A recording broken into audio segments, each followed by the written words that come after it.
လာပါရှင်ကိုတာကြီးအားလုံးပဲမင်္ဂလာပါရှင်ကိုတာကြီး wedding studio တစ်ချန်ကြိုဆိုလိုက်ပါရှင်ကျမတို့ studio မှာ pre-wedding ဓာတ်ပုံလာရမယ်ဆိုရင်ဟောဟ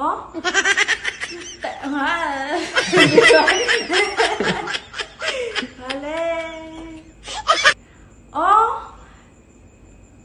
ကျမတို့ studio မှာ pre-wedding ဓာတ်ပုံလာရမယ်ဆိုရင်ဝတ်စုံစုံအပေါ်ရိုက်ပြီးနေဆိုတာတဲသိပြီလားဝတ်စုံစုံကိုတသိမ့်မပြည့်ပဲနဲ့ဒီခေတ်တိုင်းမှာရိုက်ပြီးနေဆိုတာ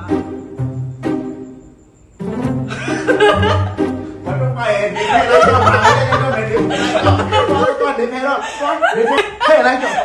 ဘာပဲရတော့ပဲဖဲလိုက်တော့အားလုံးပဲမင်္ဂလာပါခင်ဗျာအတန်တိတ်ပြီလေအားလုံးပဲမင်္ဂလာပါခင်ဗျာကိုတာကြီးစတူဒီယိုအသစ်ကြီးကနေကြိုဆိုလိုက်ပါတယ်ကိုတာကြီးစတူဒီယိုမှာဆိုလို့ရှိရင်အခု promotion ပေးနေပါတယ်တဲတို့သိပြီလားခင်ဗျာအဲ့ဒါဘာလဲဆိုတော့ကိုတာကြီးစတူဒီယိုမှာ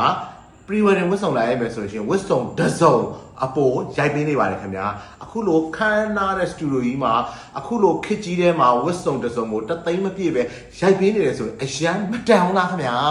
အဲ့တော့အားလုံးကိုလှမ်းလာခဲ့ဖို့ဖိတ်ခေါ်ပါတယ်ခင်ဗျာအဲ့ဒီမလဲဘူးလားလှပါတယ်ဒီတိုင်းနဲ့ဟုတ်ပါဘူး